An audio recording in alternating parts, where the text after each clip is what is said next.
Bapak Ibu, pernah kita sadari ketika kita ambil keputusan untuk mengikut Tuhan, perubahan apa sih yang terjadi dalam kehidupan kita?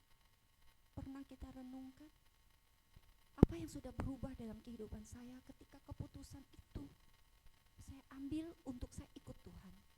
Keputusan untuk ikut Tuhan ini bukan hanya keputusan sekedar saya ikut-ikutan, tetapi adalah keputusan yang benar-benar dari hati kita. Suatu keputusan yang ulet kita katakan, saya mau ikut Tuhan. Sesungguhnya kita punya ketekunan untuk ikut Tuhan. Berarti harusnya ada perubahan-perubahan dalam kehidupan kita. Ada nilai-nilai perubahan apa sih yang kita alami di dalam kehidupan kita? Apa yang kita alami? Halo, pada tegang ya. Perubahan apa yang terjadi dalam kehidupan kita? Ayo adik-adik, apa yang terjadi ketika adik-adik ambil keputusan? Ya, saya mau ikut Tuhan. Apa yang terjadi? Keputusan, nilai-nilai apa yang terjadi perubahan dalam kehidupan kita? Halo. Perubahan apa? Ayo bapak-bapak, lebih makmur, lebih maju, perutnya lebih maju maksudnya. Sadari enggak ada perubahan apa sih dalam kehidupan? Saya mau sungguh-sungguh ikut Tuhan. Ada nilai apa sih yang berubah dalam kehidupan kita? Ya, kita harus mengkaji ulang kekristenan kita dalam Tuhan. Kalau kita mengaku kita ikut Tuhan, kita harus mengkaji ulang. Sesungguhnya saya ada perubahan gak sih dari yang sebelum saya mengenal Tuhan sampai hari ini saya ikut Tuhan. Ada perubahan gak di dalam kehidupan saya? Jangan sampai ya. 2 minggu yang lalu saya katakan jangan sampai penyesalan itu tidak berujung. Tanpa kita sadari, sesungguhnya jangan sampai kita itu tidak ada perubahan. Sangat-sangat disayangkan, Bapak Ibu. Ya. Kalau kita punya pengharapan ketika perubahan terjadi, mungkin kita bilang, oh ketika saya dulu sakit, ketika saya didoain, saya sembuh, saya ngalami mujizat Tuhan, jadi saya ikut Tuhan, sungguh-sungguh. Oh rumah tangga saya semakin diberkati, usaha saya semakin maju. Itu enggak salah sesungguhnya, enggak salah. Tetapi itu semua bersifat hal-hal lahiriah, hal-hal jasmani. Bapak Ibu, kalau target kita, perubahan kita hanya sebatas itu, ya enggak heran kita lihat di pertengahan jalan iman kita kandas. Kenapa? Kita sering kali lihat orang bisa berguguran di tengah jalan. Kenapa? Karena pondasinya enggak kuat. Karena perubahan di dalam kehidupannya ikut Tuhan yang sesungguhnya adalah hal-hal lahiriah. Hari ini mungkin kita diberkati, tapi kita nggak tahu besok lusa. Kalau Tuhan izinkan, apa kita masih tetap bisa setia kepada Tuhan? Sebagaimana Ayub katakan, apa aku harus terima semua yang baik? Sanggup kita bayar harga untuk mengikut Tuhan, untuk melepaskan semua, termasuk melepaskan hak kita. Itu bukan sesuatu yang gampang. Kenapa banyak orang seringkali kecewa? Karena dia punya salah pengharapan. Dari awal dia mengenal Tuhan itu banyak yang salah pengharapan. Karena punya motivasi yang beda. Yang salah. Aku ikut Tuhan ya supaya aku diberkati. Aku lihat tetangga aku tiap minggu ke gereja diberkati Tuhan tuh. Ganti mobil, rumah renovasi. Kita mah kayak gini-gini aja. Jadi motivasi kita itu salah ikut Tuhan. Jadi kita mencari Tuhan dengan motivasi yang salah. Jadi enggak heran kalau suatu hari iman kita kandas di tengah jalan. Bapak Ibu. Ya. Jadi kita enggak heran lihat orang itu bisa imannya kandas di tengah jalan. Kita lihat orang itu banyak kecewa. Karena kita terlalu banyak ekspektasi. Anak-anak muda ketika mau menikah, ya. Karena kita terlalu banyak pengharapan. Kita mengharapkan kita akan dipenuhi segala kelemahan kita dari pasangan kita. Kita dengan berandai-andai, berangan-angan dengan sejuta impian. Kenyataannya setelah masuk dalam pernikahan bagaimana? Bapak-bapak, ibu-ibu yang belasan tahun dalam masuk dalam pernikahan gimana? Asik? Asiknya ya, asik gitu ya. Hah? Ya bukan sesuatu yang gampang dalam menjalani kehidupan ini Bapak Ibu. Mungkin kita bilang, oh ya gak apa-apa, kami gak sepaham, kami punya roh maklum yang besar. Ada masalah kita bisa pecahin bersama. Ya, ambil jalan tengah aja. Saya ke tengah, dia ke tengah. Iya, masih baru-baru bisa. Tapi lama-lama kita ke tengah, dia ke pojok.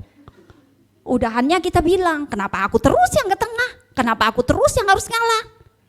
Kenapa nggak dia? Itu loh yang terjadi. Makanya sekarang kita nggak heran lihat orang gampang sekali kawin cerai. Kenapa? Karena dia tidak memiliki nilai di dalam kekristenan kita, ya. Makanya nggak heran kita lihat ya, kadang dalam kehidupan ini, kalau aku renungin, kayaknya ngeri banget liatnya ya. Kadang banyak hal lah gitu loh. Padahal waktu pacaran bukannya kita nggak tahu kelemahan pasangan kita, sangat-sangat tahu. Tapi kenapa? Karena kita bucin, karena roh maklum kita besar. Waktu pacaran bisa kita maklumin, sangat bisa. Saya katakan saya juga sangat bisa. Tapi setelah masuk dalam pernikahan lain cerita. Ya, saya ingat dulu mantan pacar saya, mana mantan pacar saya? Ya, saya ingat dulu waktu itu kami tinggal di kosan sama ponakan saya. Waktu itu saya ada beli lemari TV ya. Itu kan perlu dirakit tuh, belinya di Carrefour. Udah pulang kerja waktu itu kita udah beli, kita nggak bisa rakit. Dia datang tuh, kayaknya dia rakit. Aduh, itu yang merek Olimpik, saya ingat banget mereknya Olimpik tuh. Itu rakitnya tahu nggak bisa sampai berjam-jam, bajunya sampai basah, tapi nggak kelar-kelar gitu ya. Saya mau suruh stop dulu, nggak usah, aku nggak enak hati karena aku roh maklum. Udah, dia bilang nggak apa-apa, sekali lagi, kasih kesempatan berkali. Nggak kelar-kelar dalam hati aku, aduh ini bisa bikin rusak ini. Karena dia itu kan ada ada kayu sama kayu itu kan dia masuk ke gimana sih, ada dia juga di baut, ada juga dia masih masuk ke gigi-giginya gitu loh. Ini sambungnya nggak tahu, udah jadi tapi akhirnya kebalik lah, apalah, bongkar lagi, bongkar pasang, nggak kelar-kelar. Aduh, saya udah nggak tahu harus ngomong apa. Akhirnya saya sama ponakan saya si Suha, kita lihat-lihatan berdua gitu loh. Karena roh maklum saya besar gitu ya. Udah, akhirnya datang teman satu tuh, hitungan menit sama dia kelar, dia bingung-bingung gitu ya. Bukan saya nggak tahu kelemahan pasangan saya sangat tahu. Kenapa? Saya mau maklumi, gitu loh. Udah gitu masuk dalam pernikahan, jadi ada kalanya saya lupa. Kalau dulu itu saya roh maklum, kadang saya bilang, lu apa-apa nggak bisa. Saya diingatin, oh iya ya dulu saya roh maklum, emang dia nggak bisa dari dulu kok, saya tahu. Orang saya yang milih kok, itu keputusan saya. Duh, saya begini, saya bilang ya. Terus kapan itu ya, saya itu goreng ayam karena waktunya buru-buru, saya bilang, yang tolong liatin ya, saya mandi mau buru-buru. Oh udah. Saya keluar tahu nggak, ayam, ibu-ibu sini pernah makan itu nggak, ayam coklat madu. Oh wangi. Itu aroma wanginya itu terapinya kalah habis. Satu rumah, saya sampai di kamar mandi aja wangi banget. Saya lagi renungin, saya pakai bumbu apa tadi ya, hebat sekali sampai satu rumah kok bisa wangi begini ya gitu loh. Begitu saya keluar kayak kabut-kabut gitu. Saya lihat di luar terang, kenapa rumah saya banyak kabut ya.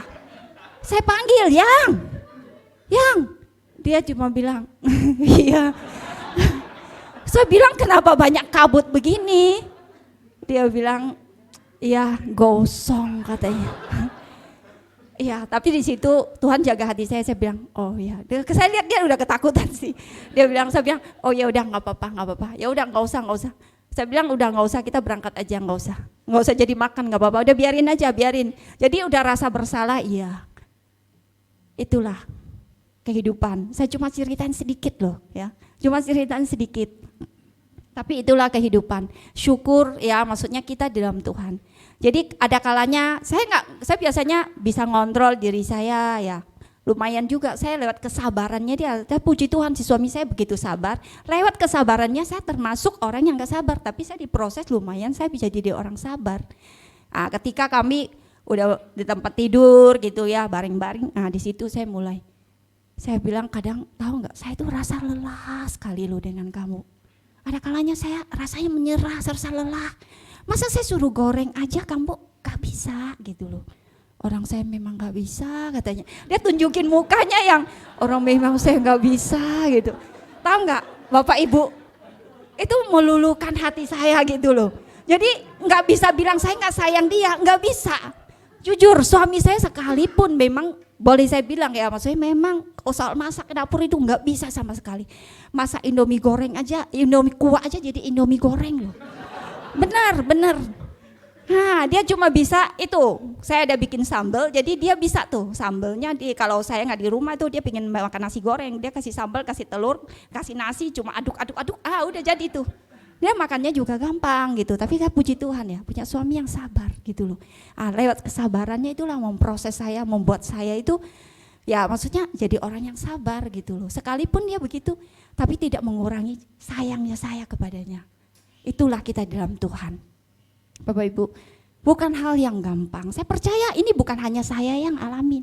Saya percaya kita semua yang udah berkeluarga pasti mengalami. Setiap kita ya punya pergumulan sendiri, tinggal kita di sudut mana pergumulan kita. Mungkin pergumulan kita berbeda-beda, tapi setiap kita pasti ada pergumulan. Tapi lewat pergumulan itu, setiap pergumulan kita ya, ketika kita komunikasi kita terbangun, lewat pergumulan kita, masalah kita, jadi kita berdua itu biasa semakin solid menerima kekurangan kita masing-masing. Ya, Bapak Ibu, jadi kekristenan kita, kalau kita tidak fokus kepada bagaimana ketika Tuhan memanggil kita, bagaimana kita itu mengenal Tuhan ya, kematian dan kebangkitan Kristus di dalam kehidupan kita. Ada kalanya saya katakan iman kepercayaan kita itu akan kandas. Ada kalanya kita merasa kita orang yang paling malang. Ada yang ngerasa begitu? Ada kalanya merasa kita kayaknya orang yang paling susah. Ada kalanya kita merasa kita orang yang paling menderita. Ada? Adanya kok takut-takut gitu, apa saya doang gitu ya. Ada kalanya saya merasa, aduh Tuhan kok begini lelah gitu loh. Merasa kita itu kayaknya orang yang paling susah. Saya mau katakan, ya ketika kita bisa merasakan kelelahan itu, kecapean itu, merasa kita kayaknya gak berdaya. Ingatlah penderitaan Paulus. Ingat penderitaan Paulus. Kita nggak ada apa-apanya, nggak sebanding dengan penderitaan Paulus. Tapi itu merupakan suatu penghiburan bagi kita. Ya, di dalam firman Tuhan Roma 5 ayat 1 dikatakan, sebab itu kita yang dibenarkan karena iman, kita hidup dalam damai sejahtera Allah.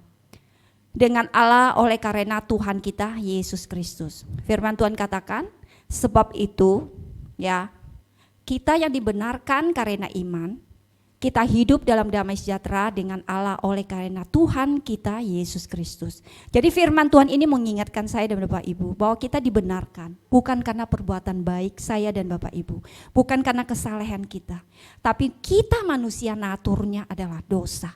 Jadi itu nggak layak, nggak ada yang layak, nggak ada yang pantas, ya. Kita nggak ada yang mampu menyelamatkan kita kecuali Kristus. Di dalam Roma 1 ayat 18 dikatakan akibat dosa, ya, akibat dosa kita, murka Allah itu nyata dari surga atas segala kefasikan dan kelaliman manusia yang menindas kebenaran dengan kelaliman. Artinya murka Allah itu dari surga itu nyata bagi semua manusia.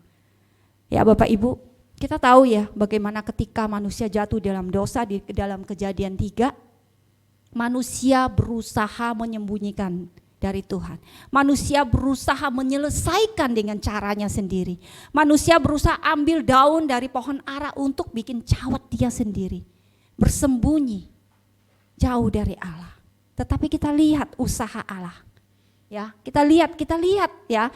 Di Kejadian 3 ayat 7 firman Tuhan katakan, maka terbukalah mata mereka berdua dan mereka tahu bahwa mereka telanjang. Lalu mereka menyembat daun pohon ara dan membuat cawat. Kita lihat ya usaha Allah di dalam Kejadian 3 ayat 21. Dan Tuhan Allah membuat pakaian dari kulit binatang untuk manusia dan untuk istrinya itu. Lalu mengenakannya kepada mereka. Bapak Ibu, sekalipun kita itu bersembunyi, sekalipun kita berusaha menyelesaikan segala dosa kita, tetapi kita lihat usaha Allah. Allah tidak tutup mata. Kasih-Nya tidak pernah putus. Kasih-Nya terus memanggil kita, terus mencari sampai dia mendapatkan kita. Kasih-Nya dia berusaha sampai katakan firman Tuhan apa? Dia harus korbankan kulit binatang. Ada yang dikorbankan. Jadi keselamatan itu, dosa itu tidak bisa dengan usaha kita, tapi dosa itu hanya dengan Kristus. Bagaimana dia harus mengorbankan, ada yang dikorbankan untuk dijadikan, untuk menutupi, menjadikan pakaian untuk manusia ini. Jadi dosa ini harus ada yang dikorbankan. Jadi kita nggak bisa menyelesaikannya dengan cara kita sendiri. Ya, sekalipun kita berusaha untuk menyembunyikannya, tetapi cenderung kita manusia, ya kita mau lari dan bersembunyi. Tetapi firman Tuhan katakan sekalipun kita berlari dan bersembunyi, tetapi Allah mau memulihkan kita. Allah mau menemukan kita. Allah mau kita itu kembali. Allah mau kita itu bertobat. Terkadang respon kita itu loh. Respon kita itu yang salah. Ya. Kadang respon kita itu terhadap teguran Allah. Jadi membuat kita yang berputar-putar di sekitar lingkaran dosa. Tetapi biarlah malam hari ini Tuhan mau kita itu kembali. Setiap kita tidak ada yang luput dari dosa. Saya katakan begini bukan berarti saya suci. Saya juga berjuang untuk hidup bisa benar di hadapan Allah. Kita tidak ada yang suci. Kita itu rentan akan dosa. Enggak ada yang mampu. Kalau bukan karena Tuhan yang memampukan kita. Kita ada yang terluput. Ya. Kalau kita menyadari kita dibenarkan oleh iman, harusnya hidup kita, ya. Yang sekarang kita hidupi ini. Bukan hanya teori, tapi hidup kita ada hidup realita yang kita jalanin hari-hari ini. Dari sehari kepada sehari. Jadi ada perubahan dalam setiap kehidupan kita. Dalam Roma 5 ayat 2 dikatakan, oleh Dia kita juga beroleh jalan masuk oleh iman kepada kasih karunia. Di dalam kasih karunia kita berdiri dan kita bermegah dalam pengharapan akan menerima kemuliaan Allah. Dari pasal 1 dan 2 ini Allah menjanjikan, ya, damai sejahtera untuk saya dan Bapak Ibu. Yang kedua Allah menjanjikan kasih karunia. Ada kasih karunia Allah akan memampukan saya dan Bapak Ibu melewati semua bersama dengan Dia. Ya, yang ketiga Allah menjanjikan kemuliaan, yaitu kekekalan. Ada kekekalan. Hidup kita bukan hanya sebatas setitik sampai di sini saja. Hidup kita itu kekekalan yang akan datang. Yang mungkin hari ini kita lihat samar-samar yang masih jauh di sana. Sesungguhnya yang harus kita kejar sekarang adalah itulah yang harus kita kejar. Bukan yang sekarang ini, semuanya fana. Realita yang kita jalanin sekarang, kehidupan yang ada sekarang, itu hanya bersifat sementara. Sesungguhnya harus kita kerjakan adalah yang jauh di sana. Itulah kita harus berjuang sampai visioning well-nya. Kita harus kembali ke sana. Itulah tujuan hidup kita yang harus sesungguhnya. Ya, mungkin hari-hari ini Bapak Ibu katakan, ya saya mau berjuang bagaimana, hidup saya rasanya susah. Saya kayaknya nggak sanggup, nggak bisa. Hidup semakin susah. Sesusah apapun saya katakan, Bapak Ibu pulang, ya baca di dalam 2 Korintus. Baca di dalam 2 Korintus pasal 11. Baca, renungin bagaimana penderitaan Paulus. Apa yang Paulus katakan di sana. Paulus itu kurang apa? Dia orang kaya, orang terpelajar, orang hebat. Tapi dikatakan apa? Semuanya dia anggap sampah ketika dia mendapatkan Kristus. Kenapa? Karena fokus dia bukan kepada yang ada di depannya, tapi fokus dia kepada yang akan datang. Itulah tujuannya dia. Di 2 Korintus dicatatkan apa yang dikatakan dalam firman Tuhan. Paulus katakan, seringkali aku kelaparan, seringkali aku dahaga, ya, aku disiksa 40 pukulan kurang 1 pukulan, 39 kali. Dia didera, disiksa, seringkali melalui keram kapal. Apa yang dia gak pernah alami, kayaknya komplit. Dia bilang di laut, di darat, ya, di gunung, dimanapun mengalami penganiayaan. Tapi kenapa? Kita lihat Paulus ini kenapa dia bisa begitu tekun. Dengan semua dia harus tinggalkan, tapi dia fokus kepada Tuhan dan punya iman yang bisa begitu teguh. Kenapa? Karena dari awal dia punya pengharapan yang benar. Dia tidak akan menyerah dan kandas di tengah jalan. Karena dia tahu fokusnya kepada kekekalan. Karena semua yang dia miliki taunya hanya sementara. Dia sangat sadar itu. Ya, dia sadar itu nggak ada artinya bagi dia. Tapi fokusnya kepada pengharapan kekal. Jadi pegangan imannya itu yang tidak goyah. Maka dikatakan firman Tuhan itu kita bukan hanya bermegah di dalam pengharapan, tetapi ditambahkan bermegah di dalam penderitaan. Sesungguhnya kita ikut Tuhan demikian. Nggak ada ikut Tuhan itu janjinya, oh muluk-muluk, diberkati, kaya raya, hidup sukses. Itu bonus yang akan mengikuti saya dan Bapak Ibu. Itu hanya bonus yang akan mengikuti. Sesungguhnya kalau motivasi kita benar, pengharapan kita benar kepada Kristus, bermasalah apapun, sebesar apapun yang kita alami yang akan datang, kita tidak lewatin sendiri. Tuhan katakan, aku melewati bersama kamu, ada aku. Kamu tidak hadapi sendiri kok, ada aku bersama kamu. Beberapa hari yang lalu teman saya mengalami cukup shock ya, 1 minggu lebih. Tiap hari dia sampai menangis karena ada urusan dengan bosnya, bagaimana bosnya menuduh dia pelaku curang, nyolong lah apa segala macam lah, padahal bukti ada. Tetapi tiap hari dikambing hitamkan, marah. Saya bilang sabar, gak apa-apa. Kalau Tuhan izinkan, berarti kan ada sesuatu yang Tuhan sedang mau kita belajar. Gak apa-apa. Toh kalau memang kita benar, bukti ada, kita nggak perlu takut. Kalau memang kita harus alamin ini nggak apa-apa. Saya bilang kalau suami kamu yang proses kamu, ya nggak akan bisa karena galakan kamu. Dia ketawa. Suami kamu ngomong 1, kamu ngomong 10. Gimana suami kamu mau proses kamu? Nggak bisa. Nggak ada yang bisa proses kamu kecuali bos kamu. Kalau bos kamu nggak berkutik, jadi kayak orang bego-bego, belagu bego. Memang Tuhan izinkan itu terjadi. Berarti ada bagian di dalam diri kita. Sekalipun kita benar, tapi kita harus mingkem, nggak boleh ngomong. Itulah melepaskan hak kita, nggak apa-apa. Belajar untuk menerima keadaan. Penderitaan itu nggak selamanya kok. Dia anggap kayak ombak menerpa pantai. Prang, sebentar lagi dia turun. Hidup itu seperti itu. Kadang kalau saya mengalami masalah berat, saya ingat, ini cuma ombak datang, prang, udah turun. Udah, saya anggap begitu aja udah. Sekalipun saya berat, saya bilang, Tuhan, saya ada Tuhan. Waktu saya sakit, saya cuma bilang, ya saya ada Tuhan. Apapun yang saya jalanin, saya alamin, saya tidak sendiri, ada Tuhan bersama saya. Itu yang saya katakan kepada teman saya kemarin. Mau apapun caci maki yang dia keluarkan dari mulutnya kepada kamu, ingat Bukan kamu yang dicaci maki. Ada Tuhan. Kamu tinggal bilang, Tuhan, kita dicaci maki. Tuhan, kita dituduh. Gak apa-apa ngomong begitu.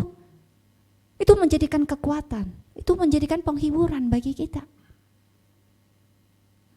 Kita gak hadapi sendiri kok. Ada Tuhan bersama kita. Tuhan kan bilang kita anaknya. Apapun yang kita alami, belajar. Tuhan tuh, dia memandang rendah kita loh. Apa Tuhan gak bela? Gak mungkin Bapak Ibu, gak mungkin. Kalau saya ngalamin saya bilang begitu, apapun yang saya alami Tuhan, tuh Tuhan, lihat Tuhan. Kita, saya bilang kita. Jadi saya gak merasa saya sendiri. Jadi saya gak boleh mengasihi diri saya sendiri, orang Tuhan juga kok. Karena Tuhan ada di dalam saya. Itu loh yang saya praktekkan dalam kehidupan saya.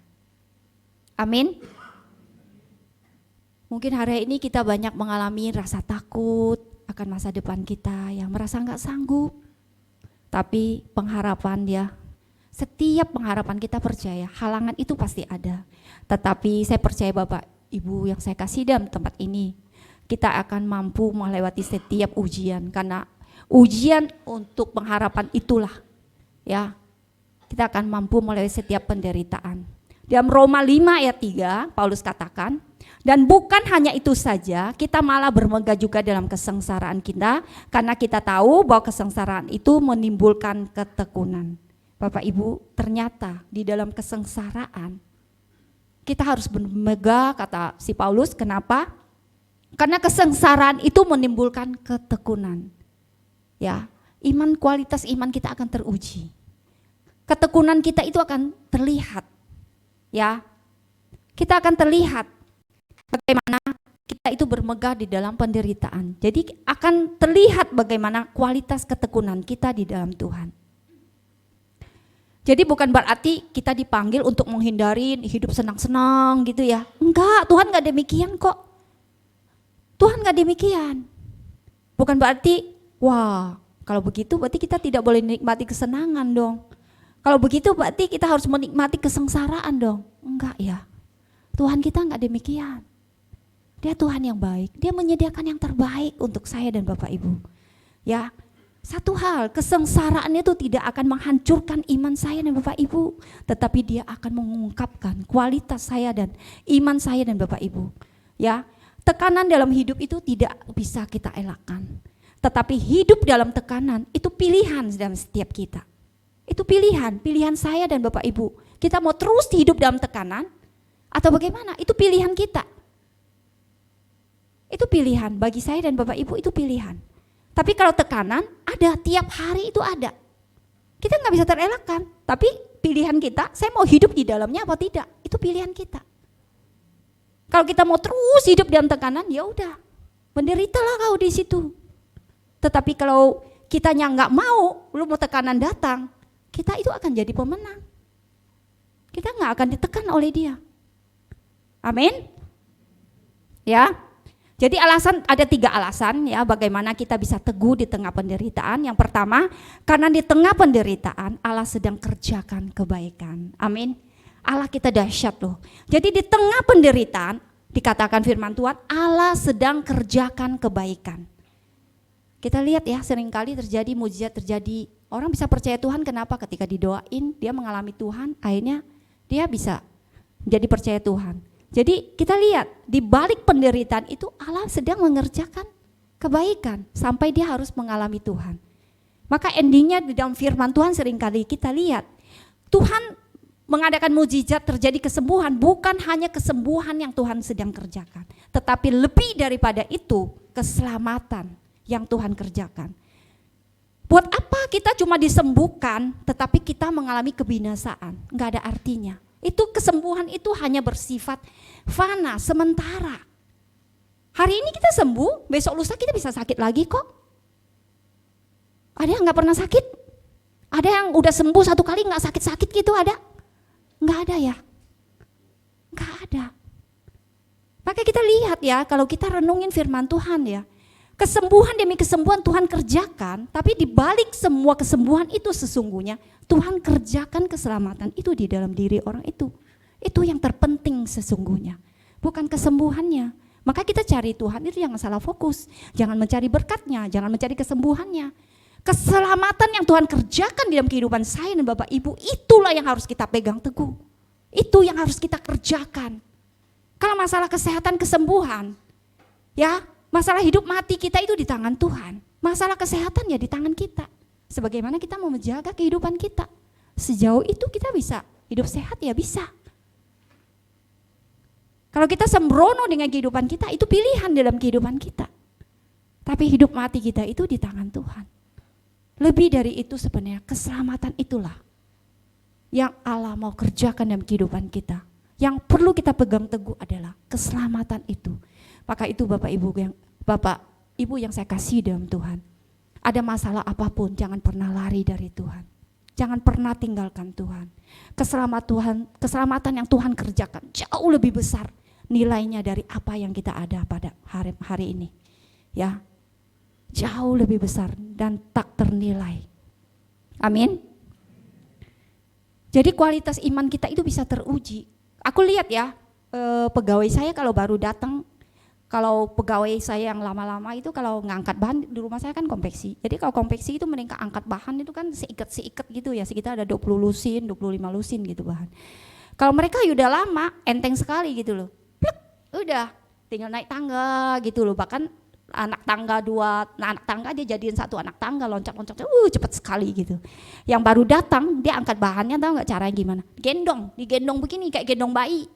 Jadi jalannya aja gitu sempoyongan. Tapi dengan berjalannya waktu kita lihat mereka udah mulai bisa dipanggul pelan-pelan, seikat lama-lama mereka yang udah lama-lama itu bahkan sekali panggul itu maunya 3 ikat. Itu sering saya ngoceh-ngoceh, nggak boleh. Kalau saya nggak lihat, tahu-tahu udah 3 ikat aja. Kenapa? Mereka udah terbiasa. Karena otot mereka udah terlatih. Otot mereka terlatih. Jadi bukan karena bahannya itu yang enteng, sehingga mereka bisa angkat banyak, enggak. Karena mereka tiap hari angkat, otot mereka terlatih. Begitu juga kita dalam Tuhan. Setiap masalah, lihat nggak, kita pertama ikut Tuhan, kayaknya Tuhan kasih kesenangan tuh. Doa Tuhan jawab, doa Tuhan jawab. Lama-lama kita doa, Tuhan agak lambat tuh jawabnya, agak diulur-ulur waktu. Nanti agak lama Tuhan kayaknya, Tuhan gak dengar doa. Disitulah menguji kualitas iman kita, kepercayaan kita. Tapi ketika kitanya otot kita udah kuat, pondasi kita kuat, ya kita gak terlalu pusingin. Jadi masalah itu datang pun kita gak terlalu gimana-gimana lagi. Kenapa? Otot kita kuat, pondasi kita kuat dalam Tuhan. Maka itu Bapak Ibu, ya jangan salah fokus ketika kita percaya Tuhan. Karena kalau kita salah, pengharapan kita salah, kita akan kandas di tengah jalan. Sangat-sangat disayangkan. Ya, saya percaya. Ada juga orang kadang kita lihat dia bertahan. Tapi ketika kalau dia bertahan, kita bertahan dalam pergumulan dan masalah. Kalau dia bertahan tapi tidak keluar, jauh lebih baik. Sesungguhnya kehidupannya bukan baik, kehidupannya itu semakin buruk. Tetapi ketika kita bertahan, kita keluar sebagai pemenang, kehidupan kita jauh lebih baik dari sebelumnya. Itulah dikatakan lebih daripada pemenang. Amin. Ya, saya percaya semua di sini adalah orang-orang yang tangguh menghadapi setiap pergumulan, setiap persoalan. Karena kenapa kita tidak hadapi sendiri, ada Allah yang bersama dengan kita. Allah akan memampukan kita. Ya, Bapak Ibu, ketika kita mengalami penderitaan, mengalami masalah sesulit apapun, ingat, sebesar itulah Tuhan mendapatkan kita. Ingat bagaimana penderitaan Tuhan di Getsemani, bagaimana dia menderita. Bagaimana penderitaan Tuhan, sebesar itulah cintanya Tuhan kepada kita. Sebesar itulah cintanya untuk mendapatkan kita. Ya, bisa ngebayangin gak Tuhan katakan apa?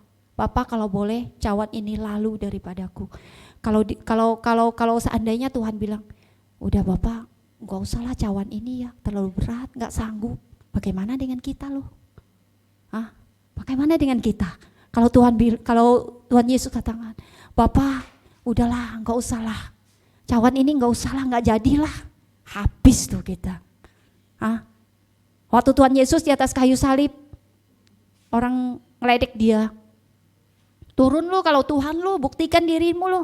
Kalau Tuhan terpancing lu, ya udah Bapak aku turun dulu lah menyatakan biar dia lihat. Habis lu kita. Bapak Ibu, habis lu kita. Benar. Tapi itulah Allah kita. Dengan penuh kerendahan hati dia menanggung semua itu. Untuk siapa? Untuk saya dan Bapak Ibu.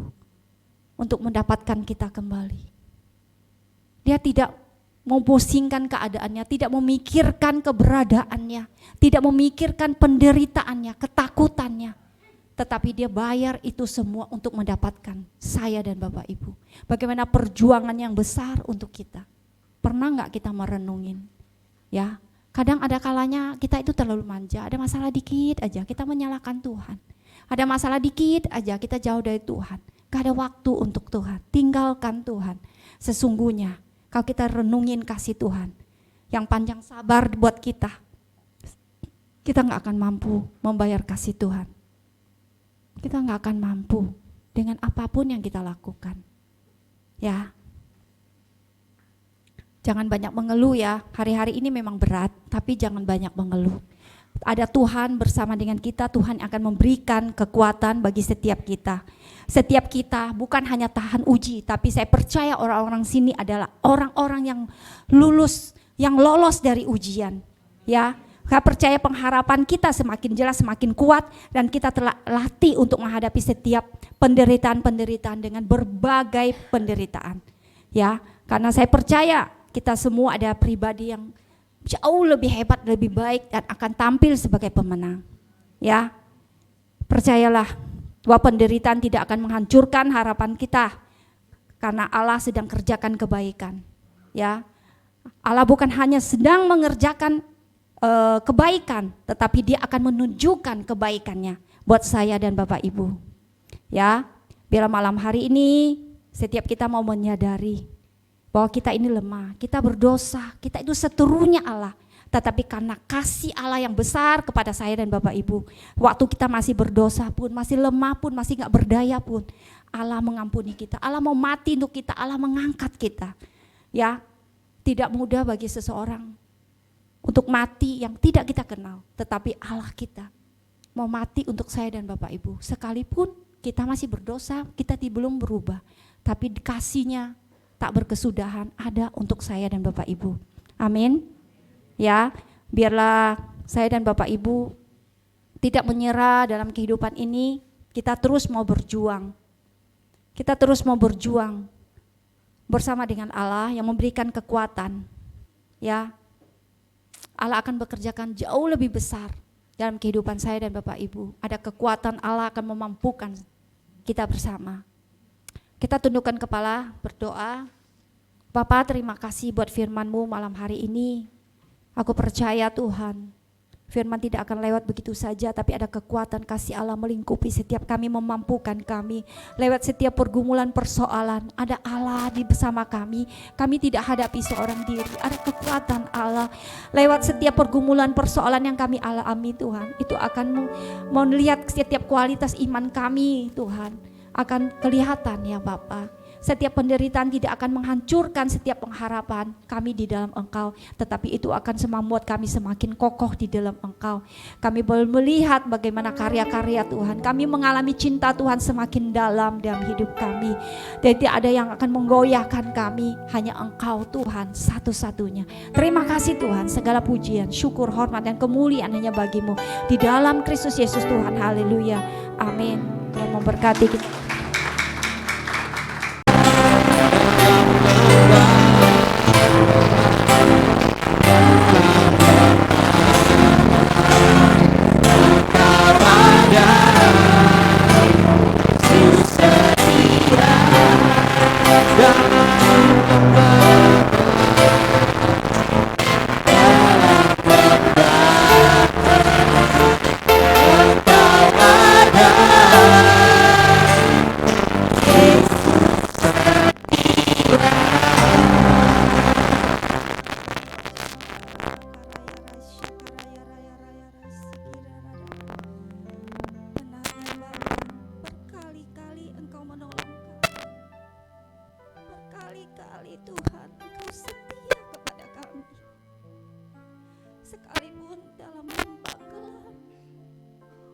tidak sedetik pun Engkau meninggalkan kami.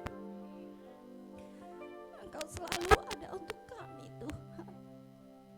Terima kasih ya Bapa buat kesetiaan-Mu, buat kesabaran-Mu,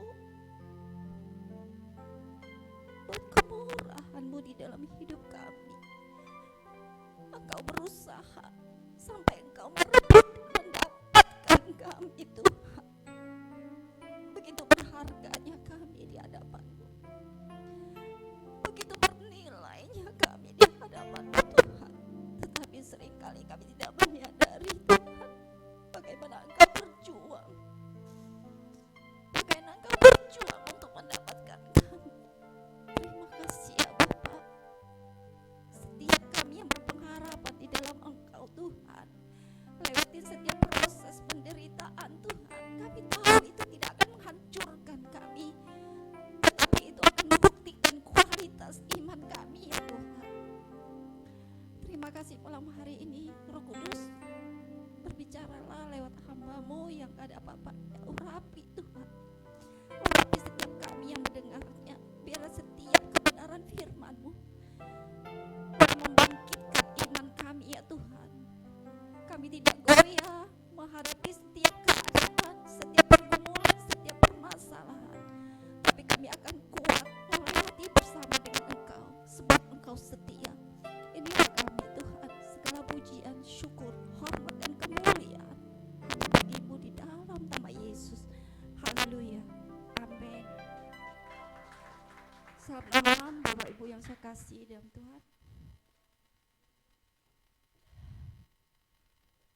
Biarlah malam hari ini kita boleh mengkaji ulang bagaimana kekristenan kita di dalam Tuhan. Hari-hari ini hari-hari yang sangat menyesakkan. Ya, kemarin kita lihat begitu hujan, kita lihat banjir di mana-mana.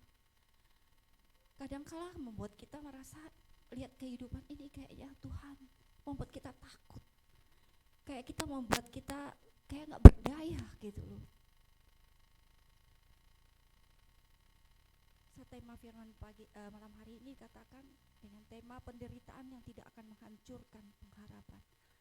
Bapak Ibu, saya percaya dalam kehidupan ini setiap kita akan mengalami proses demi proses. Setiap perjalanan kita, siapapun kita, proses kehidupan setiap hari berlaku atas kehidupan kita. Tetapi sesungguhnya lewatin setiap proses itulah akan membuktikan kualitas iman setiap kita. Amin. Jadi dalam kehidupan ini, kalau aku renungin ada dua keputusan yang terbesar dalam kehidupan kita yang kita ambil. Yang pertama, saya ingat dulu ketika saya belum mengenal Tuhan, ketika saya mendapatkan suatu kebenaran Allah, saya memutuskan untuk ikut Tuhan. Ketika saya memutuskan untuk ikut Tuhan, itulah keputusan saya dengan Tuhan. Keputusan saya yang paling besar saya ambil. Sekalipun dalam keluarga saya belum ada yang mengenal Tuhan, tapi itu keputusan dalam hidup saya. Saya katakan kepada Tuhan, saya mau ikut Tuhan seumur hidup saya.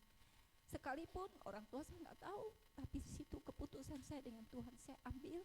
Saya putuskan saya akan ikut Tuhan. Dan keputusan dua yang terbesar dalam kehidupan kita adalah keputusan ketika kita memutuskan dengan siapa kita akan menikah. Karena itu akan menyangkut seumur hidup kita, Bapak Ibu. Itu bukan sesuatu hal yang ya mungkin bagi sebagian orang anggap ya gak masalah, gak apa-apa.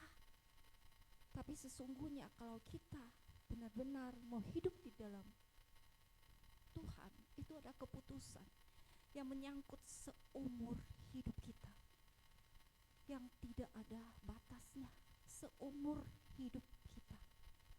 Itu bukan hal yang gampang untuk kita menjalaninya, ya. Jadi keputusan-keputusan itu akan mengubah kehidupan kita.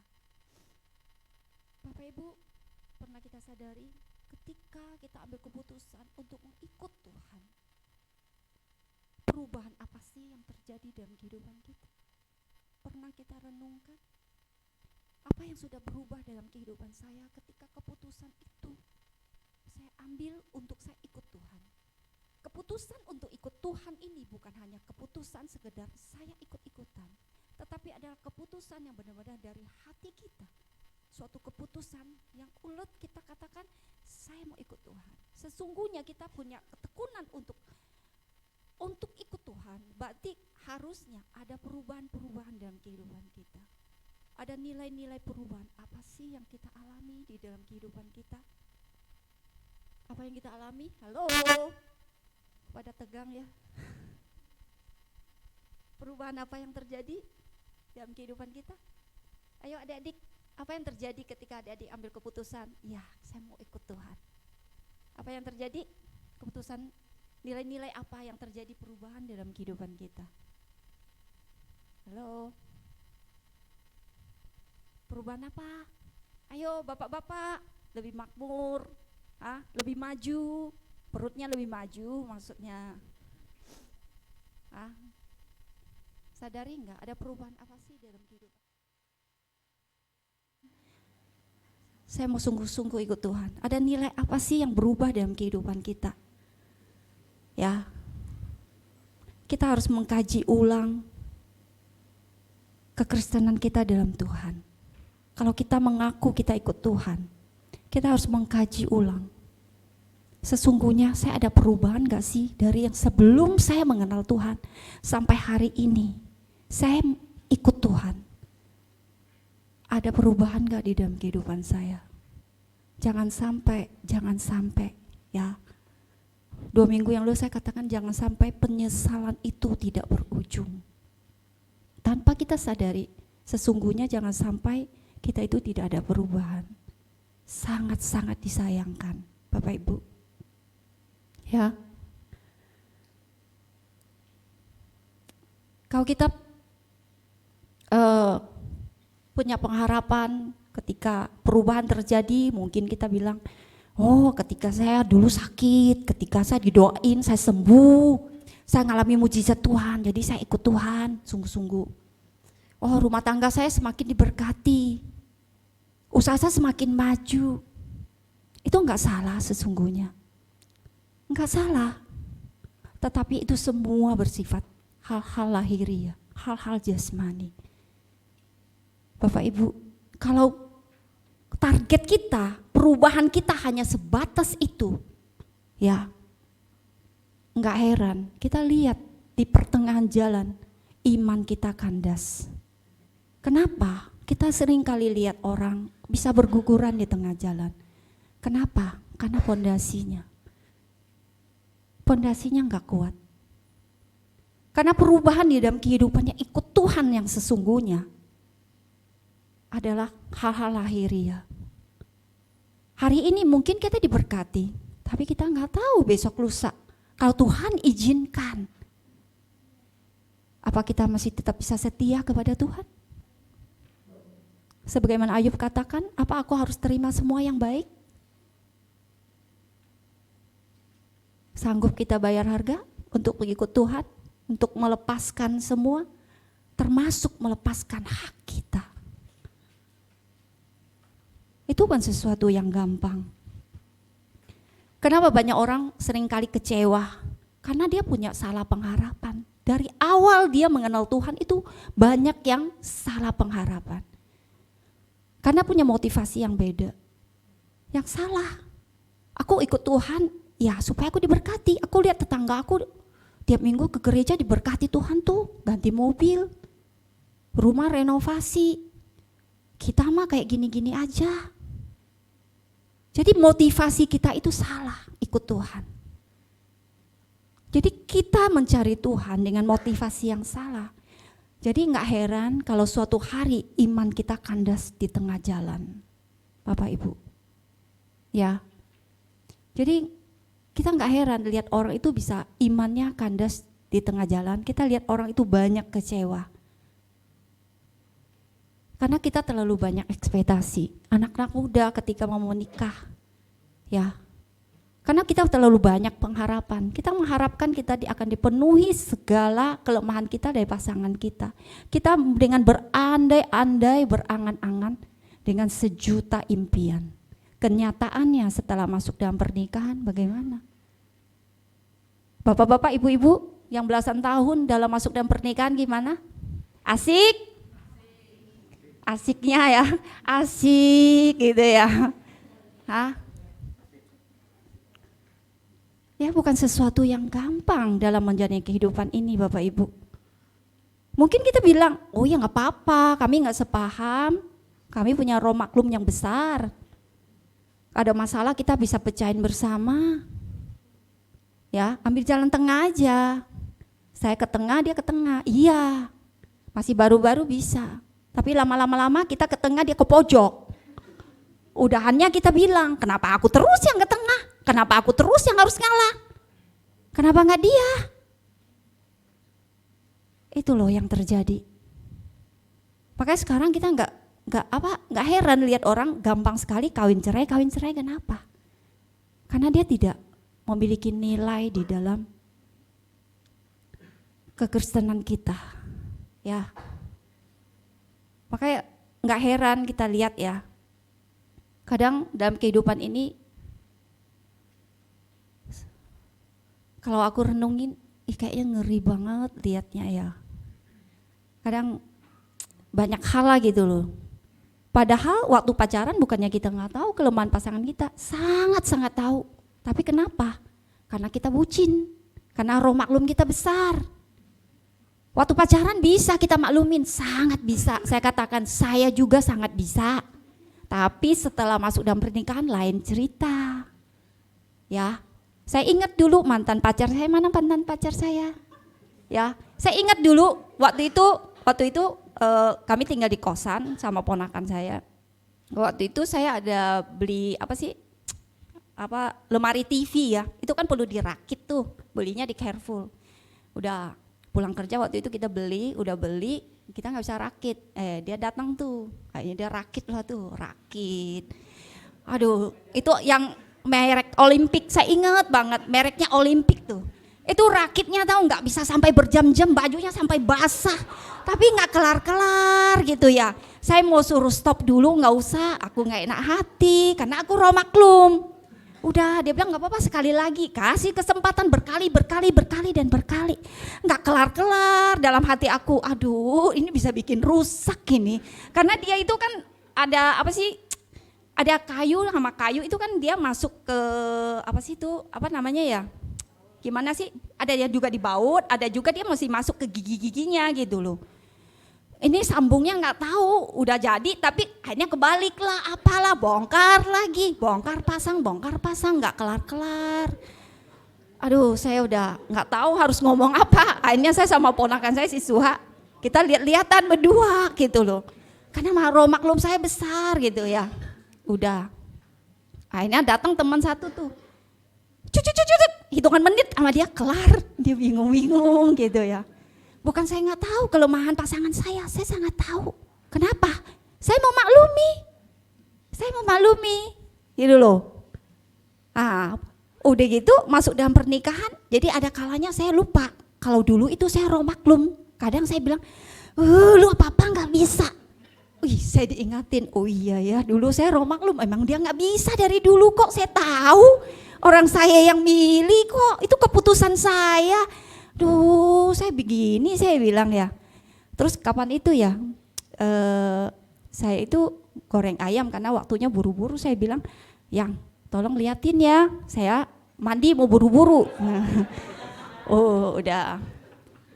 Saya keluar tahu nggak, ayam, ibu-ibu sini pernah makan itu nggak, ayam coklat madu.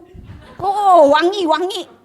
Itu aroma wanginya itu terapinya kalah habis. Satu rumah, saya sampai di kamar mandi aja wangi banget. Saya lagi renungin, saya pakai bumbu apa tadi ya, hebat sekali sampai satu rumah kok bisa wangi begini ya gitu loh. Begitu saya keluar kayak kabut-kabut gitu. Saya lihat di luar terang, kenapa rumah saya banyak kabut ya. Saya panggil, Yang. Dia cuma bilang, iya. Saya bilang kenapa banyak kabut begini? Dia bilang, iya gosong katanya. Iya, tapi di situ Tuhan jaga hati saya bilang, oh ya, saya lihat dia udah ketakutan sih. Saya bilang, oh ya udah nggak apa-apa, ya udah nggak usah. Saya bilang udah nggak usah, kita berangkat aja, nggak usah jadi makan, nggak apa-apa, udah biarin aja. Jadi udah rasa bersalah, iya. Itulah kehidupan. Saya cuma ceritain sedikit loh, ya, Tapi itulah kehidupan. Syukur ya, maksudnya kita di dalam Tuhan. Jadi ada kalanya saya biasanya bisa ngontrol diri saya ya. Lumayan juga saya lewat kesabarannya dia. Saya puji Tuhan si suami saya begitu sabar. Lewat kesabarannya saya termasuk orang yang gak sabar, tapi saya diproses lumayan saya bisa jadi orang sabar. Nah, ketika kami udah di tempat tidur gitu ya, baring-baring, nah di situ saya mulai. Saya bilang kadang tahu nggak, saya itu rasa lelah sekali loh dengan kamu. Ada kalanya saya rasanya menyerah, rasa lelah. Masa saya suruh goreng aja kamu gak bisa gitu loh. Orang saya memang gak bisa katanya. Dia tunjukin mukanya yang orang memang saya gak bisa gitu. Tahu gak Bapak Ibu, itu meluluhkan hati saya gitu loh. Jadi gak bisa bilang saya gak sayang dia, gak bisa. Jujur suami saya sekalipun memang boleh saya bilang ya, maksudnya memang soal masak dapur itu gak bisa sama sekali. Masak Indomie goreng aja, Indomie kuah aja jadi Indomie goreng loh. Benar. Nah, dia cuma bisa itu. Saya ada bikin sambal, jadi dia bisa tuh sambalnya. Kalau saya nggak di rumah tuh dia pengen makan nasi goreng, dia kasih sambal, kasih telur, kasih nasi, cuma aduk, udah jadi tuh. Dia makannya juga gampang gitu. Tapi kan puji Tuhan ya, punya suami yang sabar gitu loh. Lewat kesabarannya itulah memproses saya, membuat saya itu ya maksudnya jadi orang yang sabar gitu loh. Sekalipun dia begitu, tapi tidak mengurangi sayangnya saya kepadanya. Itulah kita dalam Tuhan. Bapak Ibu, bukan hal yang gampang. Saya percaya ini bukan hanya saya yang alamin. Saya percaya kita semua yang udah berkeluarga pasti mengalami. Setiap kita ya punya pergumulan sendiri, tinggal kita di sudut mana pergumulan kita. Mungkin pergumulan kita berbeda-beda, tapi setiap kita pasti ada pergumulan. Tapi lewat pergumulan itu, setiap pergumulan kita ya, ketika kita komunikasi kita terbangun, lewat pergumulan kita, masalah kita, jadi kita berdua itu biasa semakin solid, menerima kekurangan kita masing-masing. Ya, Bapak Ibu, jadi kekristenan kita, kalau kita tidak fokus kepada bagaimana ketika Tuhan memanggil kita, bagaimana kita itu mengenal Tuhan ya, kematian dan kebangkitan Kristus di dalam kehidupan kita. Ada kalanya saya katakan iman kepercayaan kita itu akan kandas.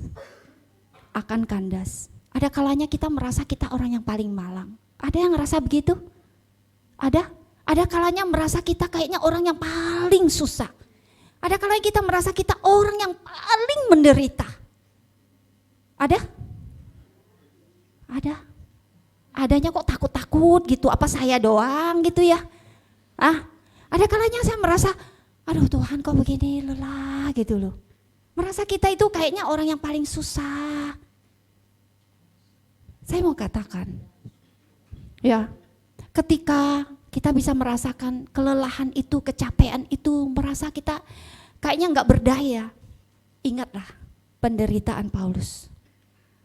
Ingat penderitaan Paulus. Kita nggak ada apa-apanya, nggak sebanding dengan penderitaan Paulus. Tapi itu merupakan suatu penghiburan bagi kita. Ya, di dalam firman Tuhan Roma 5 ayat 1 dikatakan, sebab itu kita yang dibenarkan karena iman, kita hidup dalam damai sejahtera Allah.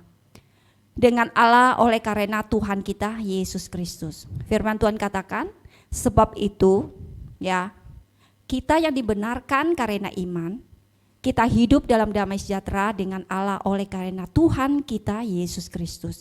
Jadi firman Tuhan ini mengingatkan saya dan Bapak Ibu bahwa kita dibenarkan bukan karena perbuatan baik saya dan Bapak Ibu, bukan karena kesalehan kita, tapi kita manusia naturnya adalah dosa. Jadi itu nggak layak, nggak ada yang layak, nggak ada yang pantas, ya. Kita nggak ada yang mampu menyelamatkan kita kecuali Kristus. Di dalam Roma 1 ayat 18 dikatakan akibat dosa ya, akibat dosa kita murka Allah itu nyata dari surga atas segala kefasikan dan kelaliman manusia yang menindas kebenaran dengan kelaliman. Artinya murka Allah itu dari surga itu nyata bagi semua manusia. Ya Bapak Ibu, kita tahu ya bagaimana ketika manusia jatuh dalam dosa di dalam Kejadian 3, manusia berusaha menyembunyikan dari Tuhan. Manusia berusaha menyelesaikan dengan caranya sendiri. Manusia berusaha ambil daun dari pohon ara untuk bikin cawat dia sendiri. Bersembunyi jauh dari Allah. Tetapi kita lihat usaha Allah. Ya, kita lihat ya. Di Kejadian 3 ayat 7 firman Tuhan katakan, maka terbukalah mata mereka berdua dan mereka tahu bahwa mereka telanjang. Lalu mereka menyembat daun pohon ara dan membuat cawat. Kita lihat ya usaha Allah di dalam Kejadian 3 ayat 21. Dan Tuhan Allah membuat pakaian dari kulit binatang untuk manusia dan untuk istrinya itu. Lalu mengenakannya kepada mereka. Bapak Ibu, sekalipun kita itu bersembunyi, sekalipun kita berusaha menyelesaikan segala dosa kita, tetapi kita lihat usaha Allah. Allah tidak tutup mata. Kasih-Nya tidak pernah putus. Kasih-Nya terus memanggil kita, terus mencari sampai dia mendapatkan kita. Kasih-Nya dia berusaha sampai katakan firman Tuhan apa? Dia harus korbankan kulit binatang. Ada yang dikorbankan.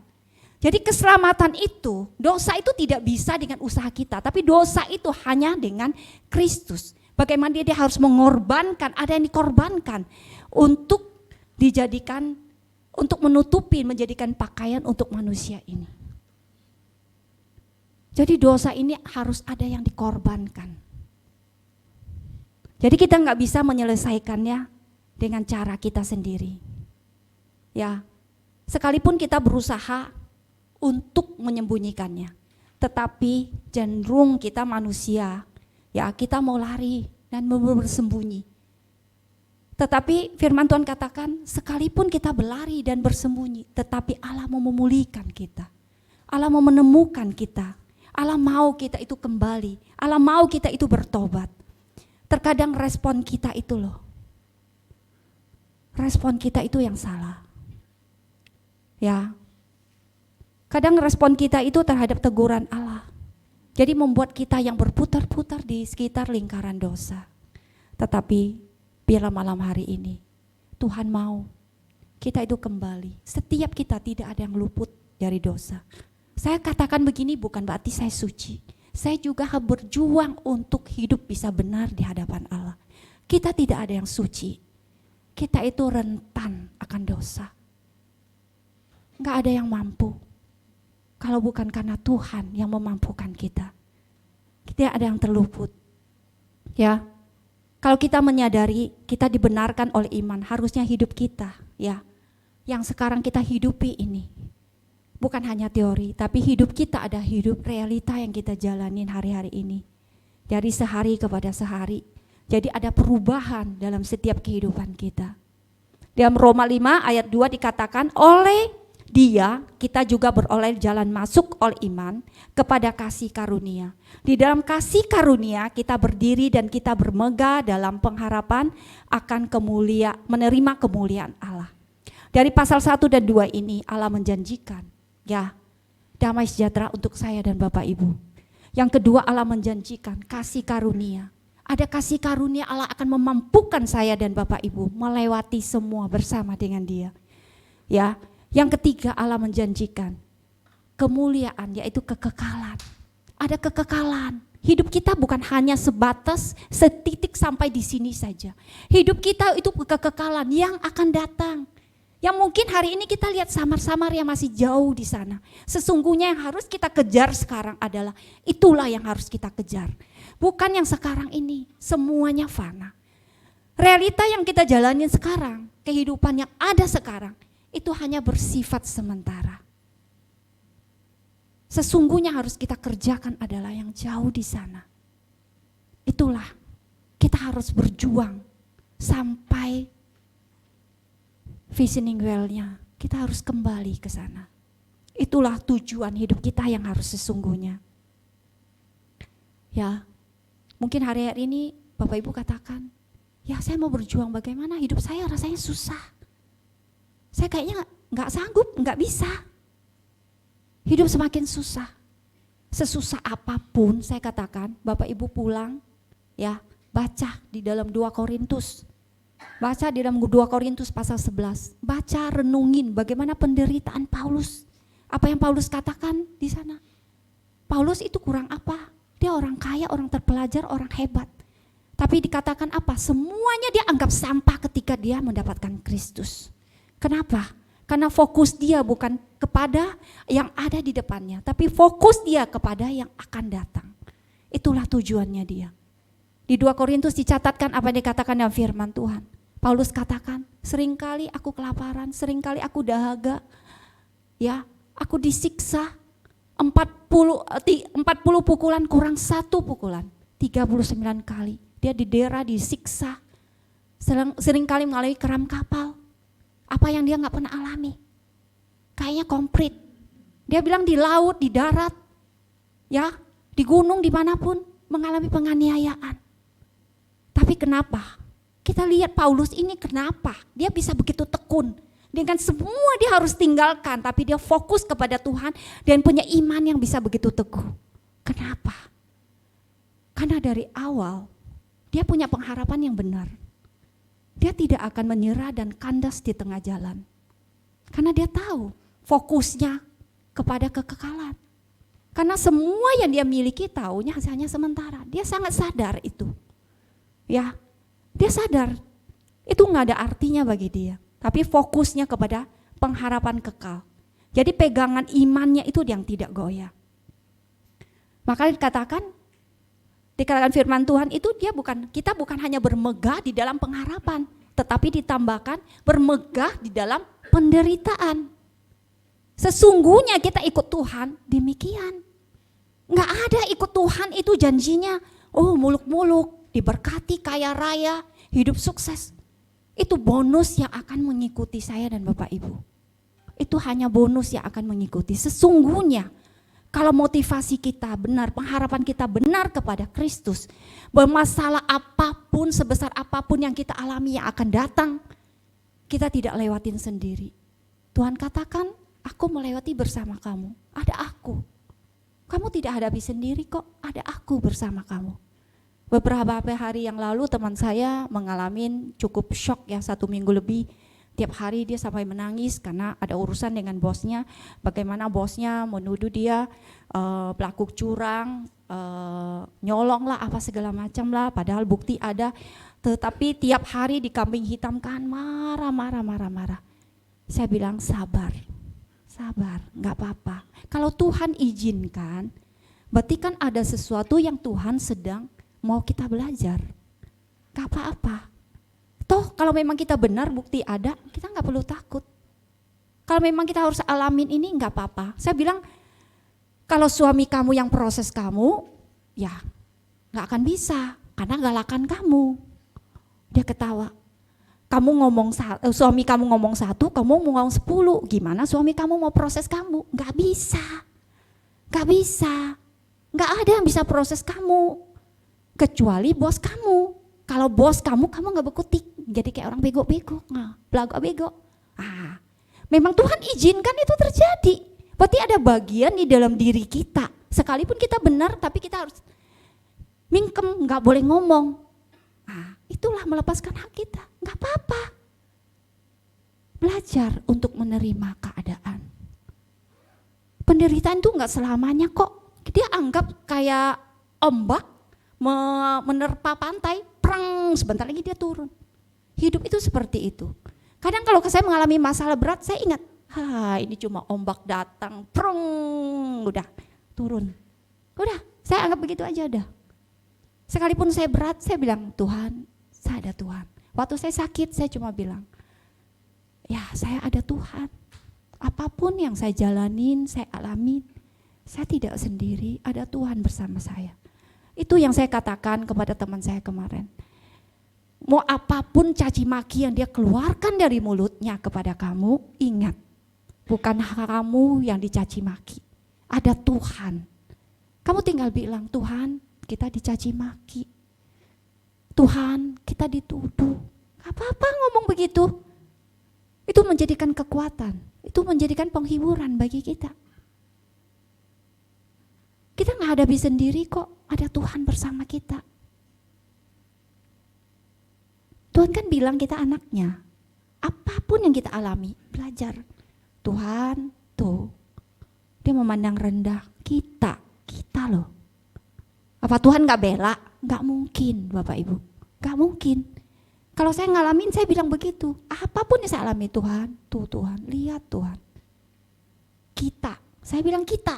Jadi saya gak merasa saya sendiri. Jadi saya gak boleh mengasihi diri saya sendiri, orang Tuhan juga kok. Karena Tuhan ada di dalam saya. Itu loh yang saya praktekkan dalam kehidupan saya. Amin. Mungkin hari ini kita banyak mengalami rasa takut akan masa depan kita, yang merasa nggak sanggup. Tapi pengharapan dia, setiap pengharapan kita percaya, halangan itu pasti ada. Tetapi saya percaya Bapak Ibu yang saya kasih dalam tempat ini, kita akan mampu melewati setiap ujian, karena ujian untuk pengharapan itulah ya, kita akan mampu melewati setiap penderitaan. Dalam Roma 5 ayat 3 Paulus katakan, dan bukan hanya itu saja, kita malah bermegah juga dalam kesengsaraan kita, karena kita tahu bahwa kesengsaraan itu menimbulkan ketekunan. Bapak Ibu, ternyata di dalam kesengsaraan kita harus bermegah, kata si Paulus. Kenapa? Karena kesengsaraan itu menimbulkan ketekunan. Ya, kualitas iman kita akan teruji. Ketekunan kita itu akan terlihat. Ya, kita akan terlihat bagaimana kita itu bermegah di dalam penderitaan. Jadi akan terlihat bagaimana kualitas ketekunan kita di dalam Tuhan. Jadi bukan berarti kita dipanggil untuk menghindari hidup senang-senang gitu ya. Enggak, Tuhan enggak demikian kok. Tuhan enggak demikian. Bukan berarti, wah kalau begitu berarti kita tidak boleh menikmati kesenangan dong. Kalau begitu berarti kita harus menikmati kesengsaraan dong. Enggak ya, Tuhan kita enggak demikian.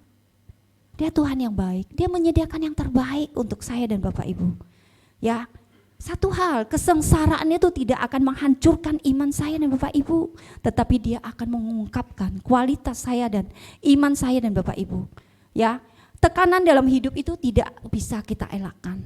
Tetapi hidup dalam tekanan itu pilihan dalam setiap kita.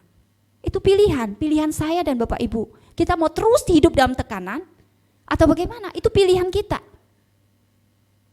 Itu pilihan bagi saya dan Bapak Ibu, itu pilihan.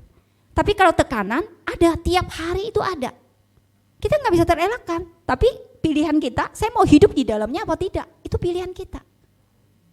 Kalau kita mau terus hidup dalam tekanan, ya udah, menderitalah kau di situ. Tetapi kalau kitanya nggak mau, lu mau tekanan datang, kita itu akan jadi pemenang. Kita nggak akan ditekan oleh dia. Amin. Ya. Jadi ada 3 alasan ya bagaimana kita bisa teguh di tengah penderitaan. Yang pertama, karena di tengah penderitaan Allah sedang kerjakan kebaikan. Amin. Allah kita dahsyat loh. Jadi di tengah penderitaan dikatakan firman Tuhan, Allah sedang kerjakan kebaikan. Kita lihat ya, seringkali terjadi mujizat, terjadi orang bisa percaya Tuhan. Kenapa? Ketika didoain dia mengalami Tuhan, akhirnya dia bisa jadi percaya Tuhan. Jadi kita lihat di balik penderitaan itu Allah sedang mengerjakan kebaikan sampai dia harus mengalami Tuhan. Maka endingnya di dalam firman Tuhan seringkali kita lihat Tuhan mengadakan mujizat, terjadi kesembuhan, bukan hanya kesembuhan yang Tuhan sedang kerjakan, tetapi lebih daripada itu keselamatan yang Tuhan kerjakan. Buat apa kita cuma disembuhkan tetapi kita mengalami kebinasaan? Enggak ada artinya. Itu kesembuhan itu hanya bersifat fana, sementara. Hari ini kita sembuh, besok lusa kita bisa sakit lagi kok. Ada yang nggak pernah sakit? Ada yang udah sembuh 1 kali nggak sakit-sakit gitu ada? Nggak ada ya? Nggak ada. Maka kita lihat ya, kalau kita renungin firman Tuhan ya, kesembuhan demi kesembuhan Tuhan kerjakan, tapi di balik semua kesembuhan itu sesungguhnya Tuhan kerjakan keselamatan itu di dalam diri orang itu. Itu yang terpenting sesungguhnya, bukan kesembuhannya. Maka kita cari Tuhan itu jangan salah fokus, jangan mencari berkatnya, jangan mencari kesembuhannya. Keselamatan yang Tuhan kerjakan di dalam kehidupan saya dan Bapak Ibu, itulah yang harus kita pegang teguh. Itu yang harus kita kerjakan. Kalau masalah kesehatan, kesembuhan, ya, masalah hidup mati kita itu di tangan Tuhan. Masalah kesehatan ya di tangan kita. Sebagaimana kita mau menjaga kehidupan kita. Sejauh itu kita bisa hidup sehat ya bisa. Kalau kita sembrono dengan kehidupan kita, itu pilihan dalam kehidupan kita. Tapi hidup mati kita itu di tangan Tuhan. Lebih dari itu sebenarnya keselamatan itulah yang Allah mau kerjakan dalam kehidupan kita. Yang perlu kita pegang teguh adalah keselamatan itu. Maka itu Bapak Ibu yang saya kasih dalam Tuhan. Ada masalah apapun jangan pernah lari dari Tuhan. Jangan pernah tinggalkan Tuhan.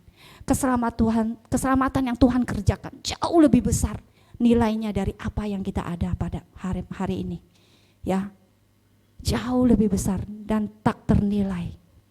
Amin. Jadi kualitas iman kita itu bisa teruji.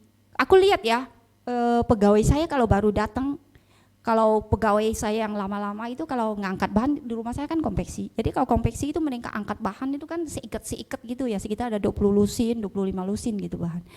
Kalau mereka udah lama, enteng sekali gitu loh. Plek, udah tinggal naik tangga gitu loh, bahkan anak tangga anak tangga dia jadiin satu anak tangga, loncat-loncat, cepet sekali gitu.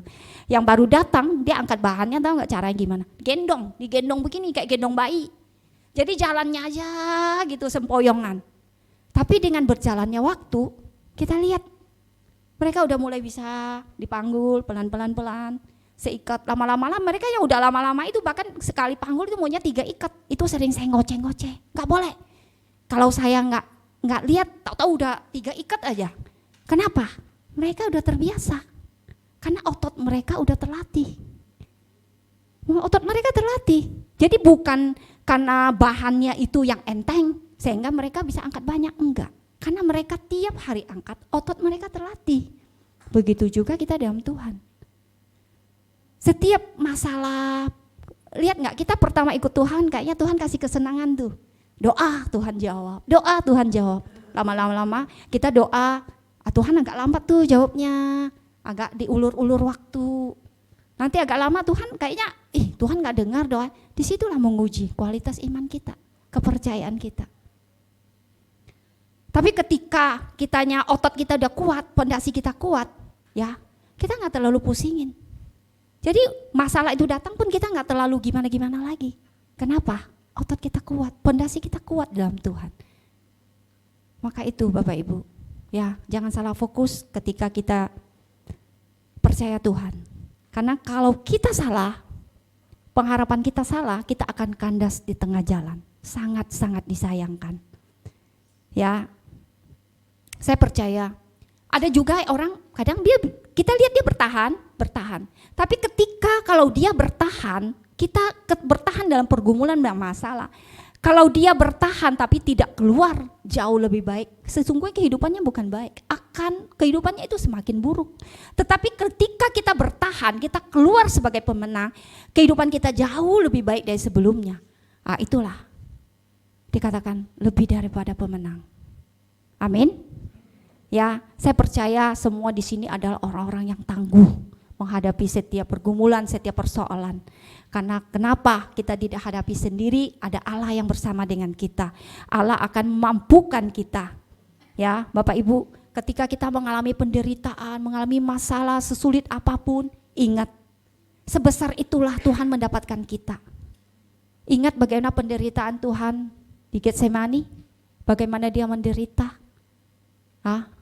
Bagaimana penderitaan Tuhan, sebesar itulah cintanya Tuhan kepada kita. Sebesar itulah cintanya untuk mendapatkan kita. Ya, bisa ngebayangin gak Tuhan katakan apa? Bapak kalau boleh cawan ini lalu daripadaku.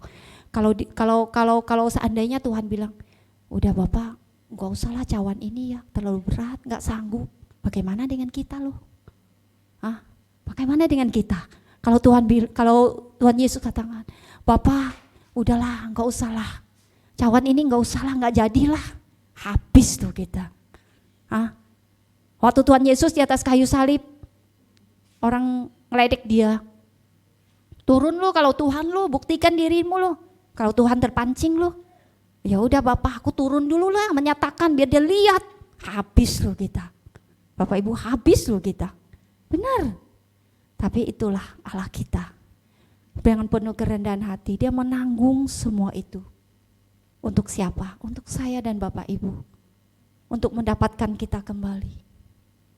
Dia tidak memposingkan keadaannya, tidak memikirkan keberadaannya, tidak memikirkan penderitaannya, ketakutannya.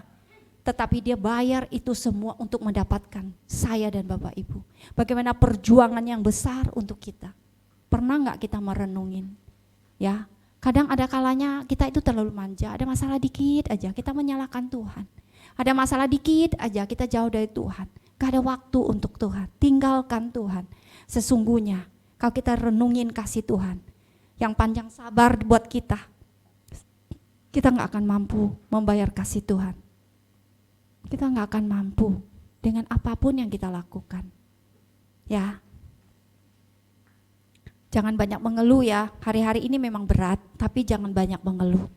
Ada Tuhan bersama dengan kita, Tuhan akan memberikan kekuatan bagi setiap kita. Setiap kita bukan hanya tahan uji, tapi saya percaya orang-orang sini adalah orang-orang yang lulus, yang lolos dari ujian.